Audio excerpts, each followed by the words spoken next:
ఏరియాల్లో కొన్ని ఇబ్బందులు ఉంటాయి. మన అధ్యక్షుడు మనం ఒకరికి జడ్పీటీసీ ఇవ్వాలంటేనే మలగొల్లలు పడతాం. అంచేత రాష్ట్ర వ్యాప్తంగా చేసేటప్పుడు కొన్ని ఇబ్బందులు ఉంటాయి, కొన్ని ఆలోచనలు ఉంటాయి, కొన్ని అడ్డంకులు ఉంటాయి. ఇవన్నీ కూడా రాష్ట్ర అధ్యక్షుడు పని కష్టం మనం కూడా గుర్తించాలి, చంద్రబాబు నాయుడు గారికి సహకరించాలి. అంచేత మనందరం కూడా ఎటువంటి మనకి భవిష్యత్తు ఉంది. మన పార్టీ వేళ 15-20 సంవత్సరాల పైన అధికారంలో ఉంటుంది. పెద్ద నాయకత్వంలోనే, అదేవిధంగా లోకేష్ గారి నాయకత్వంలోనే పార్టీ పరుగులు పడతా ఉంటుంది.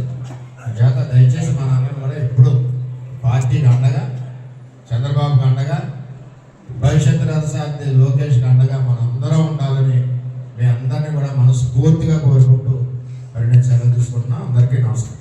నాయకత్వం చంద్రబాబు నాయుడు గారి నాయకత్వం,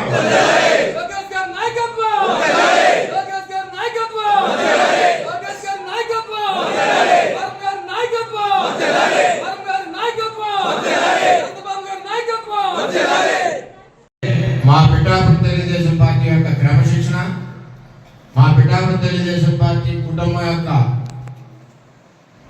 కష్టం ఎప్పుడు కూడా అహర్నిశలో చంద్రబాబు నాయుడు గారికి, భవిష్యత్ రథసారథి నారా లోకేష్ గారికి ఎప్పుడు కూడా పిఠాపురం తెలుగుదేశం పార్టీ అండగా ఉండడమే కాకుండా వారు నిర్ణయించిన ఆదేశాల ప్రకారం తూచా తప్పకుండా పని చేసుకుంటూ, పార్టీని బలపరుస్తూ, కార్యకర్తలకు అండగా ఉంటూ, ఎప్పుడూ కూడా పార్టీ ఆదేశాలకు అనుగుణంగా పిఠాపురం నియోజకవర్గం తెలుగుదేశం పార్టీ కుటుంబం నడుస్తుందని చెప్పి ఈ సందర్భంగా నేను తెలియజేస్తున్నాను.